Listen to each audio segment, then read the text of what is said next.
vamos a caer en el mundo de la justicia. Y lo primero que quería preguntarte, Teodoro, es que nos cuentes qué es el programa 2020. Bueno, el ministro Garabano asumió en diciembre del 2015 y puso inmediatamente en funcionamiento este programa, que se llama Justicia 2020 porque justamente durante los años 2016, 17, 18 y 19, o sea, para principios del 20, tiene que desarrollar los distintos temas importantes que tiene que resolver la justicia. Y esto se hace en un programa a mediano plazo, integrado por un grupo de jóvenes profesionales que trajo el ministro, y de un programa, y segundo programa ya realizado por la organización FORES, que es una especie de escuela de posgrado para abogados, en donde el ministro también fue participante y director del programa años antes de entrar al ministerio. Bueno, y esto está en marcha, pero esto es para el mediano plazo. Esto es para solucionar los problemas de técnicos, los problemas de eficiencia, los problemas de oralidad en los procesos, para acelerarlo, para que dejen de durar un juicio laboral 5 años, un juicio criminal 20. Hay otros temas. Desde ya Justicia 2020 trata los 7 ejes fundamentales de toda la reforma judicial. Hay 30.000 personas que ya se han inscrito y participan en debates sobre 100 temas, y esto está en la web, en una plataforma online donde hay 29.000 y pico, casi 30.000 ciudadanos que están participando, pero como digo, esto es para el mediano plazo. Y esto me imagino que debe ir analizándose también presupuestariamente, porque uno ve todos los que son los juzgados y demás, y parecería que hay una falta de infraestructura enorme, ¿no? Como dice bien el ministro, seguimos con procedimientos prácticamente como se llevaban los expedientes en el siglo XIX. Entonces, la técnica la están aprovechando, pero medianamente. Entonces, hay que tener técnicas mucho más ágiles, mucho más eficientes, y resolver los juicios en meses, como están haciendo en Brasil. En Brasil, los juicios, si ustedes ven un poco los diarios, el relato que hay sobre los juicios más resonantes, en 6 meses se hace toda la investigación de un caso que acá lleva 14 años. Y en 2 meses el juez dicta la sentencia. Hay una sola operación o apelación, y después es condenado quien perdió el juicio, y si es un juicio penal, va a estar en la cárcel y va a tener que restituir los bienes robados. Eso parecería que le quitaría poder político a la justicia en algún lugar, ¿no? No, el tema es que lo que se quiere es respetar la Constitución Nacional y las leyes. No se quiere atropellar a nadie. Y por lo tanto, para hacerlo así, hay que tener mayorías suficientes, propias o aliadas, en el Congreso para aprobar todas las leyes que hay que aprobar. El año pasado se aprobaron Ley de Ética Pública, Ley del Arrepentido, está casi por ser aprobada la Ley de Responsabilidad Penal Empresaria. No fue aprobada, pero pienso que va a ser aprobada después de marzo, la Ley de Extinción de Dominio, que permite hacerse de todos los bienes que, producto de la corrupción, hay en el exterior, y que van a ser detectados en los juicios. Y por supuesto que hay que hacer también otras modificaciones. La ley del Ministerio Público Fiscal, que trata todo el régimen para las fiscalías, que tiene que transformarse y ser algo similar al que hay en Brasil. La ley del Consejo de la Magistratura, que tiene que modificarse en su integración. Una ley que impida el cajoneo de los expedientes. Una ley que castigue, o no castigue, sancione a los litigantes abogados que planteen chicanas con el solo objeto de demorar los juicios, porque eso es falta de ética profesional. Teodoro, yo te quería preguntar, vos mencionabas recién a Brasil, que un juicio de 6 meses en Brasil acá tarda 14 años. ¿Brasil fue siempre así? Y en ese caso, si no fue así, o sea, si la justicia era más lenta, ¿cuánto tiempo le llevó revertirlo a eso? El tema fue así. En el año 2012-2013, los jueces, o sea, la propia justicia, instó, o sea, propuso una serie de reformas procesales que se llevaron a cabo. Dictaron entonces la ley del arrepentido brasilero, la ley de la ação premiada, ¿sí? Y la ley de la leniencia, que es la ley de la responsabilidad penal empresaria. Pero más que las normas, aquí de lo que se trata es qué tiene Brasil que es distinto a nosotros. Tiene personas como Sergio Moro, que vino al país. Yo personalmente lo acompañé en su visita durante 3 días y realmente es una persona, 44 años, de un equilibrio y una sabiduría y un estudio de las personalidades psicológicos, impresionante. Entonces, modificación en las normas, aplicación de las normas, basta de cajoneos y demoras absurdas y los juicios rápidos. Y a trabajar, digamos. Perdón, yo ayer justamente le expresaba a un funcionario amigo mío que la pereza y la falta de contracción en el trabajo es algo pero que nos ha traído, yo digo, es peor la corrupción, pero la pereza y esta falta de contracción es lo que nos ha traído a esta decadencia que estamos viviendo desde hace décadas, ¿no? Claro, y también faltas de recursos, ¿no? Porque esto de que uno recorra los tribunales y vea los expedientes acumulados allí... Pero esto es pues, por un problema filosófico, de procesal que se acostumbraron a trabajar de esta forma. Yo que digo, tienen que llegar a horario, no puede llegar a cualquier hora. Segundo, deben trabajar más horas por día, deben cambiarse los procedimientos. El tema de la oralidad en las audiencias ya está en práctica en algunos lugares, en muchos lugares, y se está por modificar el procedimiento, tanto en lo civil y comercial como en lo penal. Vamos a tener juicios más rápidos. La ley del arrepentido decís que ya está aprobada. La ley fue aprobada en el mes de octubre.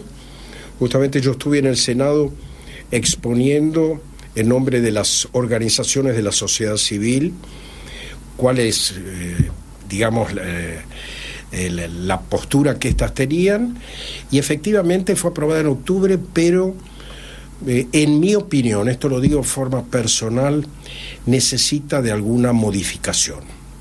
El Ministerio hoy tiene un grupo de juristas, 16 muy prestigiosos juristas que están trabajando en 4 temas. Modificaciones a la ley del arrepentido. El coordinador de esta comisión es el doctor Hugo Gordpan-Joffre. Consejo de la Magistratura. El coordinador es el doctor Guillermo Lipera, del Colegio de Abogados de la Ciudad. Ministerio Público Fiscal. En esta comisión está el doctor Ricardo Gil Lavedra.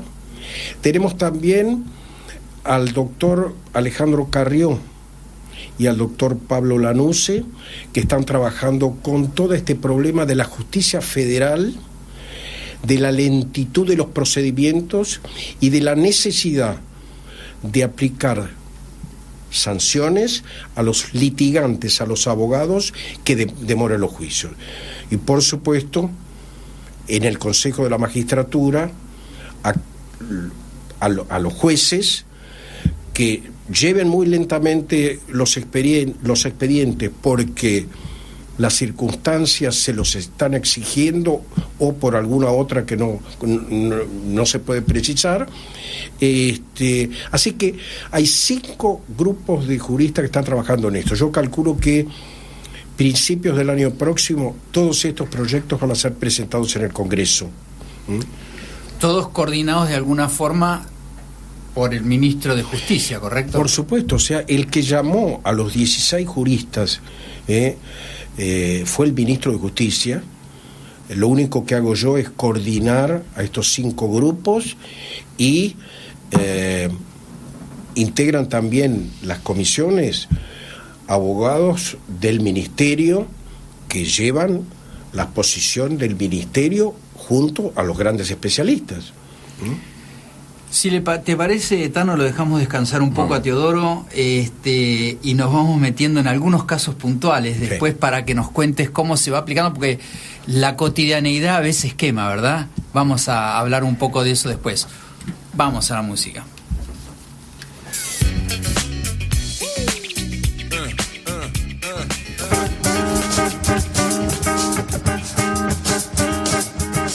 Hasta las 15 hacemos Más de 2 con Miguel Sorraquín por Radio Cultura FM 97.9.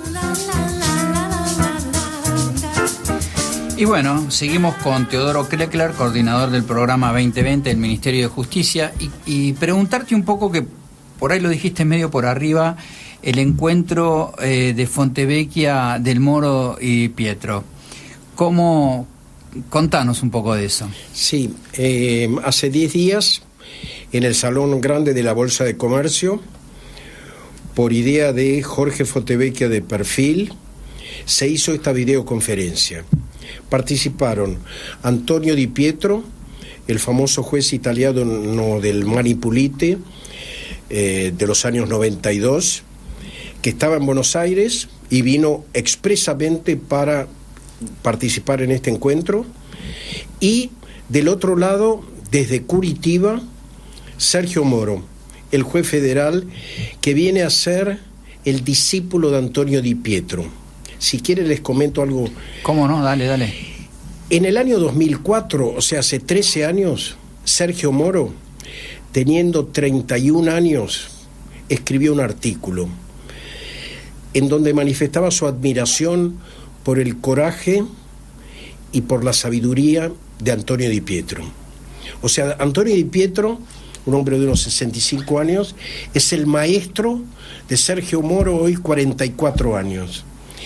Y efectivamente lo que por idea de Fontevecchia se logró es juntarlos a ellos, el maestro y el mejor alumno, que está llevando a cabo desde principios del 2014, señores, en marzo del 2014, desde hace 3 años y medio, una cruzada que significó 150 personas procesadas, condenadas a 1.500 de un nivel años. Jerárquico alto. Perdón, el empresario más grande de Brasil, Marcelo Odebrecht, está preso desde hace 1 año y medio, preso en una cárcel.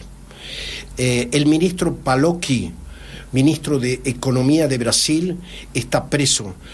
Todos se arrepintieron.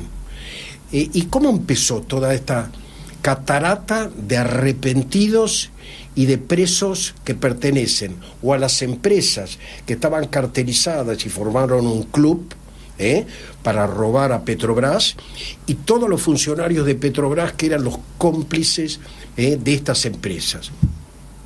Todo empieza así, en un caso que se llamó Lavallato, en donde un cuevero llamado Youssef de apellido entró a mover miles de millones de dólares, y se enteró entonces todo San Pablo de que algo había pasado con Youssef.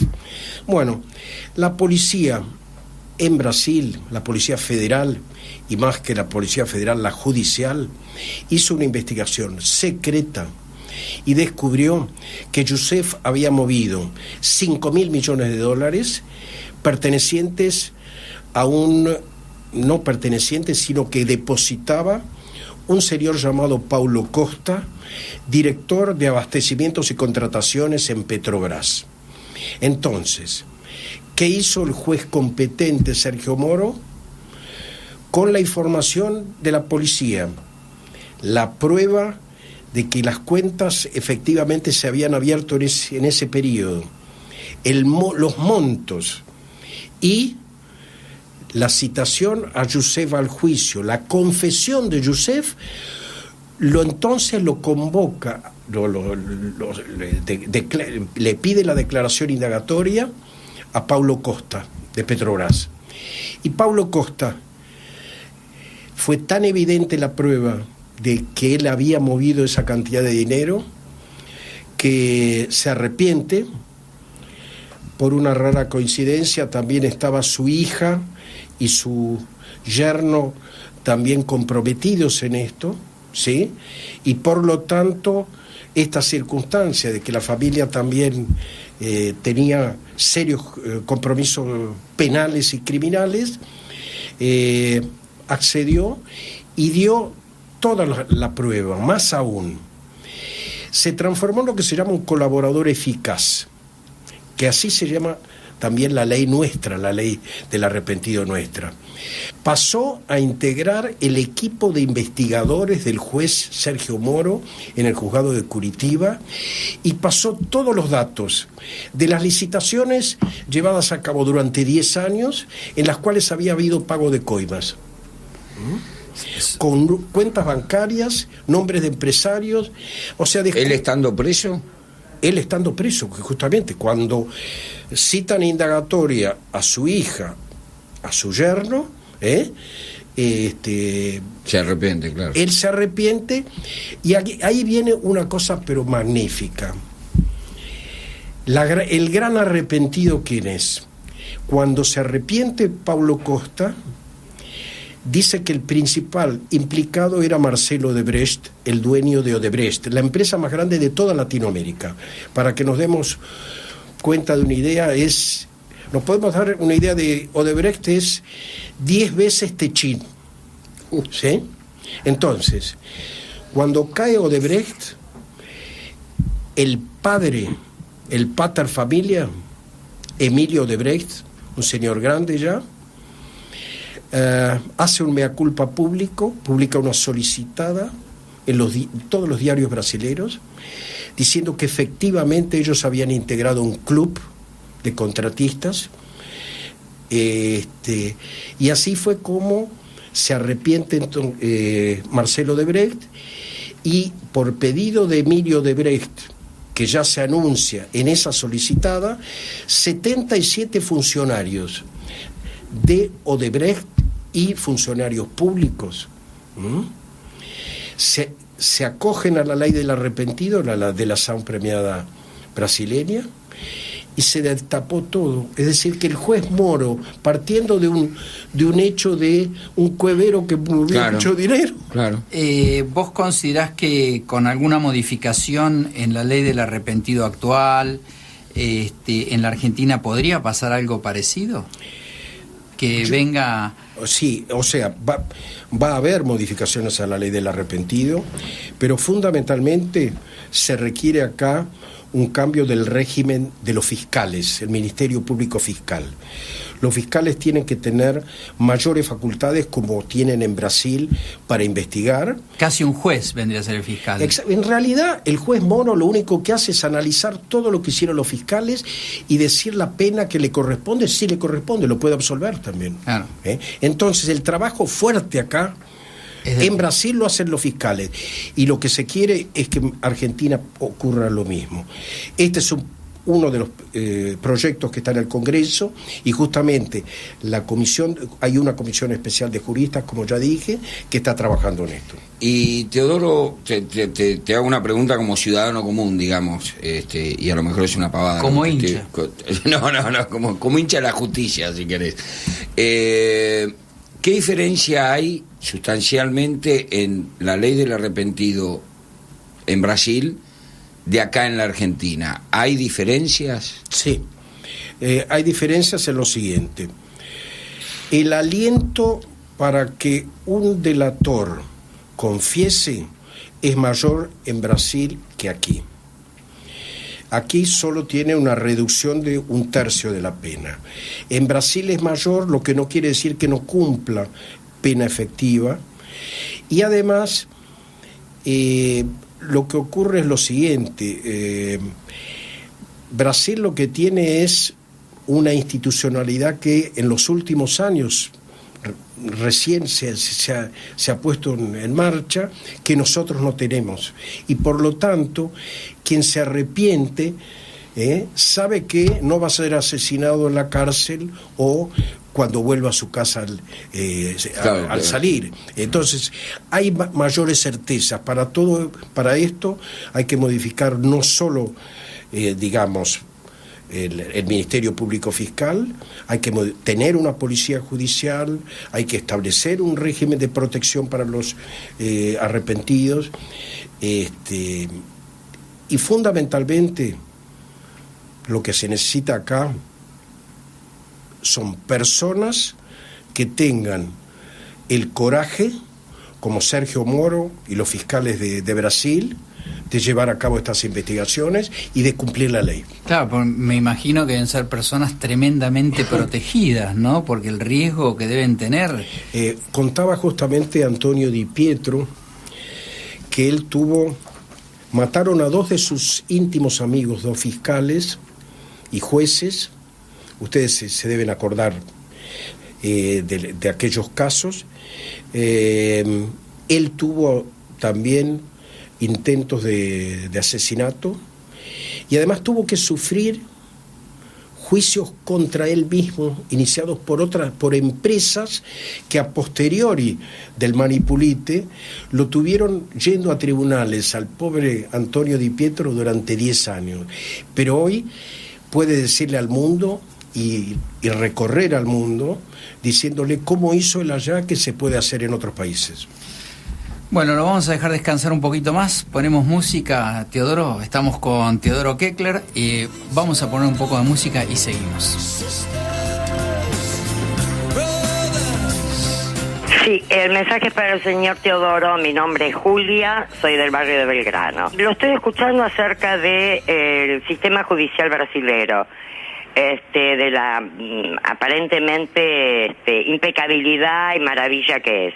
¿Cómo explica usted, es mi pregunta, la presencia del señor Michel Temer y su gobierno totalmente corrupto, sin ninguna sanción y con total legitimidad? Esa es mi pregunta. Gracias. Qué preguntita, te llegó, Teodoro. ¿Qué decís? Yo digo lo siguiente, la señora no sabe que el Congreso de Brasil está integrado por 500 y tantos diputados y senadores, cuya mayoría está procesada y por lo tanto son ellos los que están protegiendo a Michel Temer. La ciudadanía lo apoya en un 5%, o sea, hay un 95% que quiere que se vaya, ¿sí? Pero el Congreso lo está sosteniendo, la Corte Suprema no, el procurador Rodrigo Janot tampoco, o sea, quiere que efectivamente comience el juicio oral y sea condenado Michel Temer, y esto es posible que ocurra, o también es posible que el Congreso logre extender este mandato de Temer hasta el año próximo, hasta las elecciones del año próximo. Y ahí viene otro tema mucho más complicado. ¿Qué va a pasar con Lula? Candidato, pero hoy ya condenado por Sergio Moro y en primera instancia, y la apelación, o sea, la confirmación de la condena de Lula saldría a principios del año próximo. Si ello pasa, Lula no puede ser candidato. Claro. Y a su vez no sabemos si Temer va a estar entonces. Desde ya le digo que la caída de Dilma Rousseff también tuvo que ver con el tema de corrupción de Lula. Y yo creo que Dilma también va a terminar en prisión. Acá hay que ver esta cuestión que quiero preguntarte, porque en general pasa que los políticos siguen haciendo ejercicio mientras no son condenados, ¿correcto? Si están procesados o tienen algún problema, siguen en sus funciones, por eso pasa lo de Brasil y seguramente debe pasar acá. Yo creo que casi todos los políticos que están dando vueltas por acá, todos tienen un montón de causas dando vueltas que no han sido terminadas, y ahí es donde también tiene mucha poder político la propia justicia, porque tiene todo eso dando vuelta. Y que solamente se arreglaría en el caso de la Argentina si el proceso sería más corto, si no durasen tanto estas cuestiones judiciales. No sé cómo es en el caso brasilero. ¿Cómo ves vos esto?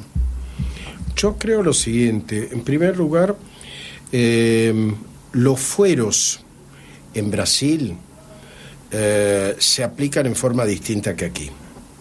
Segundo, en el día de hoy, lo pueden ver en los diarios, el fiscal general Moldes está pidiendo que la prisión de Julio De Vido, exministro del gobierno anterior, justamente para que cambie la actitud de los jueces y entiendan que los fueros parlamentarios no es para refugio de delincuentes dentro del Congreso, ¿sí? Va a haber una jurisprudencia, creo yo, en los próximos algo meses, que modifique esta situación, ¿no? Sí, verdaderamente. ¿Vos crees que va a haber puede haber una ley? Exactamente. No ley, va a ser interpretación jurisprudencial esto, ¿sí? Y con respecto a la ley del arrepentido, me gustaría ponerle un poco más de detalles a las modificaciones que están planteadas, ¿no? Esta cuestión, vos decías que un arrepentido en Brasil forma casi parte de la investigación que está dando vuelta, ¿no? ¿Y esto lo ves posible? ¿Esto así está planteado en las modificaciones que están dando vueltas en la ley del arrepentido? ¿Cómo? Cuando se modifique el régimen del Ministerio Público Fiscal, habrá que formar cuerpos de técnicos, de peritos, como tienen en Brasil.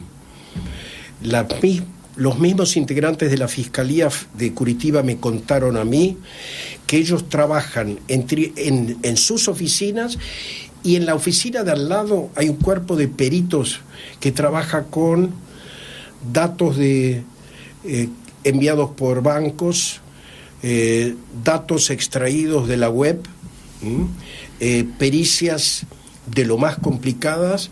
Es decir, necesitamos un cuerpo de peritos que acompañen. Por eso los casos irresueltos en la Argentina, porque están faltando técnicas probatorias, que Brasil las tiene, nosotros no. No solamente recurso físico, sino humano también, ¿no? Yo digo que eso requiere inteligencia, técnica, coraje, por sobre todas las cosas.